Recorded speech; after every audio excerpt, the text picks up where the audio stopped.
From the heart of the nation's capital, this week, with ABC's senior White House correspondent Jake Tapper, live from the Newseum on Pennsylvania Avenue.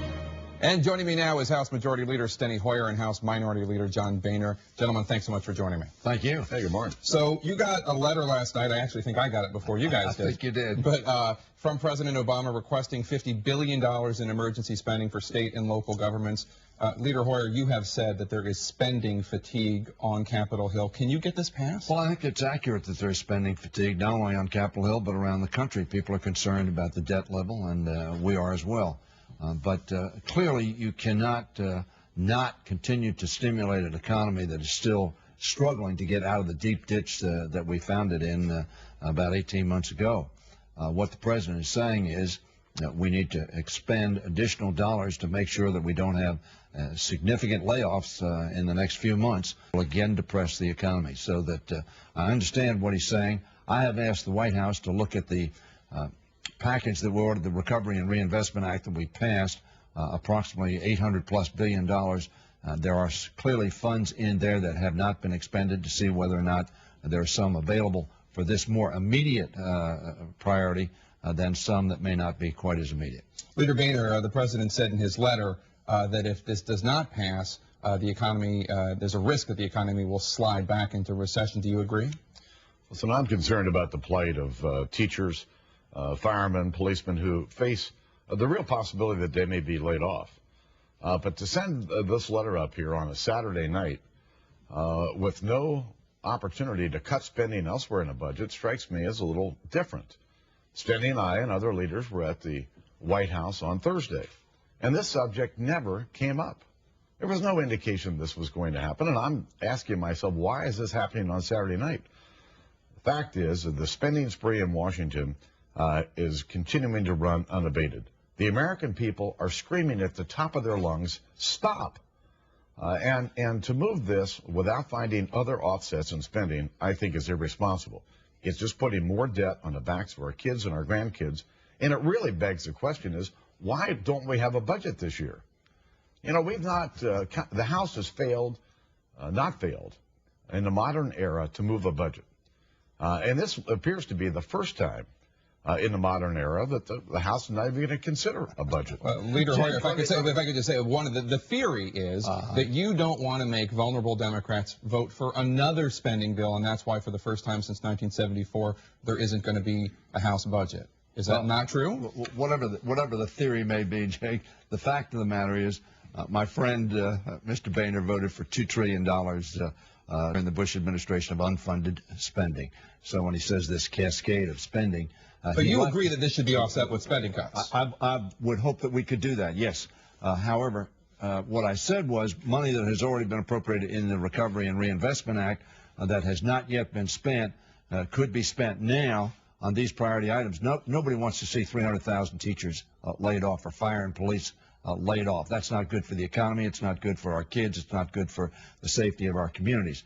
So the president's absolutely right in terms of this being critically important spending, and we're going to work on getting that. I personally believe that if we have dollars that are not yet expended in the Recovery Act, that we can apply to this immediate need and then look to later expenditures in the long term for investments. I think we ought to do that. But we can't stimulate and depress at the same time. But every family knows that in a tough time, it's more important to have a budget, not less. And if you think that they're going to move a budget on Capitol Hill, you must obviously believe that Elvis is still alive. Well, I'd like to move on to another topic other than Elvis. But, as you know, the Republicans didn't have a budget in 2002, 04, 06. The House has never failed to pass a budget in the modern era. And the American public had no idea about that. It's budgets that pass. We're missing a great opportunity to bills cut spending that follow. and to get the economy going again. And we're doing that. That's why I gave the president a letter this week with 100 economists signed a letter saying that cutting spending now will, in fact, help get the economy moving again. I would like, in terms of getting things moving again, I would like to move to a different topic, which is... But can I conclude on the deficit? Because the president, we've adopted statutory pay-go, which they jettisoned. And you've ignored it every time you've had a chance to use it. The president sent down a freeze in spending, and he established a commission to look at long-term spending control. all of that is positive movement. Let's move on to the oil want spill. Spending cut now. Got it. Let's move on to the oil spill because I want to get your reaction. On Tuesday, the BP chief operating officer, Doug Suttles, told the Associated Press that the flow should decrease to a relative trickle by Monday or Tuesday. That's by tomorrow or the day after that. Doug Suttles said that. I don't know what a relative anything means when it comes to this oil spill, but there's no indication that it's only going to be trickling by tomorrow or the next day. And I just want to know, as the leaders of your respective parties on Capitol Hill, are you finding it tough to believe anything these guys from BP have to say anymore? Certainly, BP has not been accurate in its representations. It has been misleading in its representations. What has happened is outrageous, and the American public are correctly very, very angry. And the administration has been marshaling every asset that we have available to work on this program. I hope he's right. The American public hopes he's right. A trickle. I don't know what a trickle is, but certainly a very, very substantial reduction. BP said they could handle 250,000 barrel spill. They weren't able to handle what they said was initially a 5,000, which was what then went to 20 or 25, and now we think is a much greater spill than that. Well, Stenny, guess what? I agree wholeheartedly with you. The American people want this oil leak stopped now. They want to know what happened. They want the Gulf cleaned up. And they want it all done now. And I just think that BP ought to be held responsible for all of the costs that are involved in this. I said that right from the beginning, and I continue to believe that. I'm not sure that the federal government, though, isn't also responsible. The laws that were in place, the materials that should have been in place for a spill this size were not. And the reaction, I think, on the part of the administration has been slow. But having said that, it's time to get this thing stopped now. All right, so just to clear up what you said earlier this week, on Thursday you said that the BP and the federal government should take full responsibility. To clarify that, you think BP needs to pay? I've said from the beginning, BP needs to pay for the entire cost of this. But the federal government, this is a failure of government. Government is there to protect our shores, to protect our environment, and there's been a real failure here. We've been asking for 55 days. Where's the inspection reports from this rig? The administration won't give them to us. The Democrats are pushing a bill to lift the liability. Right now it's at $75 billion. Democrats are pushing a bill to lift the liability cap. Do you support that? I believe that lifting the liability cap on BP and for this bill is appropriate. I have concerns. So lift it entirely for BP? Absolutely. They should be held responsible for every dime of this cost. Let me say a few words here. First of all, the Republicans have been holding up lifting the cap in the Senate from the 75 million, minuscule sum, as we see, to 10 billion.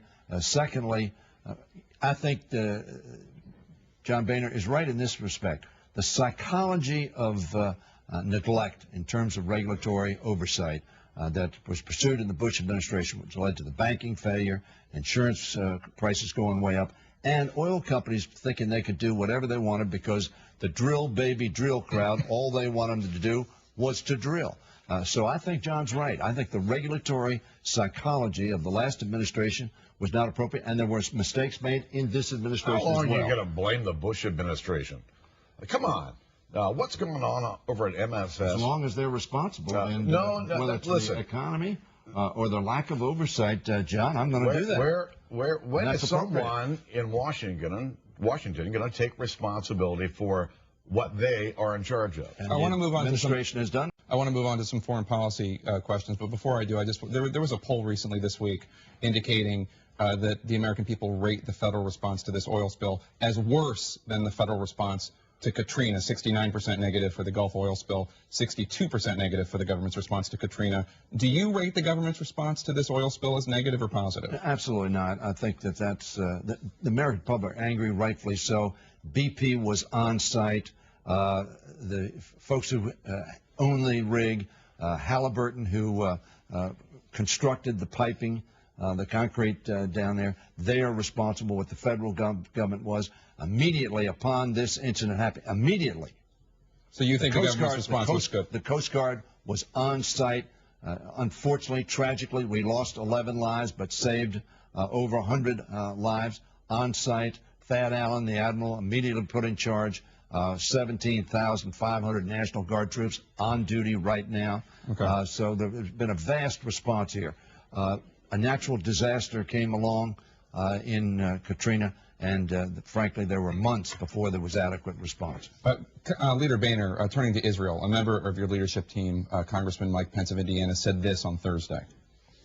Remarkably, yesterday, the president said it was time for Israel to sharply limit its effective blockade in Gaza, saying, quote, the situation in Gaza is unsustainable. The truth is, Mr. President, your policy in Israel is unsustainable. The American people are on the side of Israel and Israel's right to defend herself. Mr. President, whose side are you on? Leader Boehner, is expressing concern about the humanitarian crisis in Gaza the same thing as being anti-Israel? Well, I think the Israelis have a clear right to defend themselves. When you look at this flotilla that came over, the first 5 ships that were inspected, there was no problem at all. It's pretty clear to many of us who've looked into this that this last ship was intended to be a problem, intended to cause a conflict, and this is part of a much bigger problem that we see with the administration, where we've coddled our enemies and pushed our friends aside in the process. We're raising a lot of doubts around the world, including the people of Israel, who are having serious doubts about our commitment to them, our closest ally in the Middle East. And I think one of the problems is when you see Mr. Pence and you hear Mr. Boehner, this is not a partisan difference. Mr. Cantor and I had a colloquy on Thursday in which, as John knows, I strongly support Israel's actions. They told these folks, come here, you're not going to break the blockade. Why are you not going to break the blockade? Because Hamas, a terrorist organization, continues to attack civilians, men, women, and children in Israel. And it is appropriate to have a blockade to make sure they don't get the weapons or other materials to affect those kinds of attacks, which are criminal, which are terrorist acts. So I think they did exactly the right thing in stopping that. And in fact, in my view, the 6th ship, as John has pointed out, we agree on this, 5 ships were stopped without incident. This 6th ship was stopped. There's some reason to believe that that's exactly what they intended to do. Al Jazeera television showed attacks on the boarding party, and they responded in self-defense. Turkey knew that if these ships came, it was going to be a problem, and the Israelis offered to allow those ships to be offloaded at an Israeli port and all the humanitarian gear go into Gaza. That was the appropriate thing to do. We only have 1 minute left, and I want to get your predictions for the midterm elections. Literally 1 minute left. So history says we're going to lose a few seats, but we're going to retain the House. You're going to keep the House. We're going to keep the House. Our goal is to take the majority in the House. Not your goal. What's going to happen? Prediction. You said 100 seats. Can you do it? We've got 100 seats in play. We have a real shot at winning the majority so that we can put a check on this administration and all the spending that's out of control here in Washington, D.C. Jake, they said that about Mark Kritz in the 12th District of Pennsylvania. He won by 8 points. All right. We're going to keep the House. Leader Hoyer, Leader Boehner, thanks so much for joining us. I appreciate it. The tragedy in the Gulf is once again...